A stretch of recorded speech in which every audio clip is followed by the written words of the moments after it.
I think the key to success in any practice, no matter what size it is that the message that the doctor wants the patient to receive is fully understood by all employees. It starts with answering the phone when the patients call to make an appointment or ask questions, and it goes all the way through to when the patient checks out. Instructions have to be scripted and they have to be understood. It's not enough to just write it out. We want our employees to understand, which is why training is so important. Different doctors prescribe different products. They feel different about things, and we don't impose our management will on the rest of our doctors. They're free to use whatever products they want. The question is that the only thing we insist on is the education of the patient and documentation of everything. We prescribe everything that we do. All of our instructions are written down to the patient. When the patients come back, in the case of a contact lens solution, we prescribe the solution. We think that's very important. We have a place for it in the record. If we don't fill that out, when we take the patient to the contact lens room, the contact lens technician brings the chart right back to us. It has to be filled out. They have to know what we want that particular patient to use.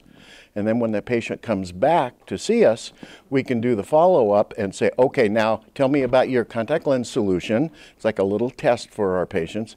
And after a while of seeing these patients, they know how serious we are about this.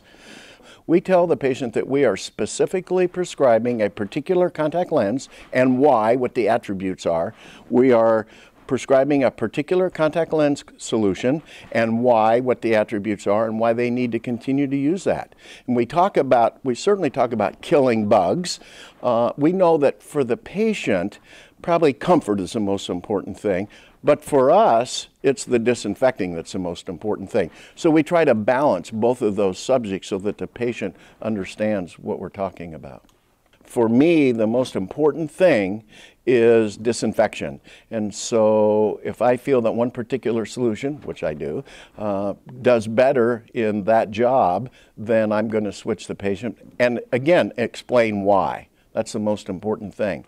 I think it's very interesting that I attended a new product for a contact lens solution orientation a few months ago, and the manufacturer, actually the rep, got up and said that we don't really need to talk about disinfection because all products have to meet certain government standards. They looked us right in the eye and said that. So not every company, not every solution has been tested against some of the newer materials that we're using, and I think that's important because about 60% now of all new fits in the United States are silicone hydrogel, so we want to use a contemporary solution for those contemporary products.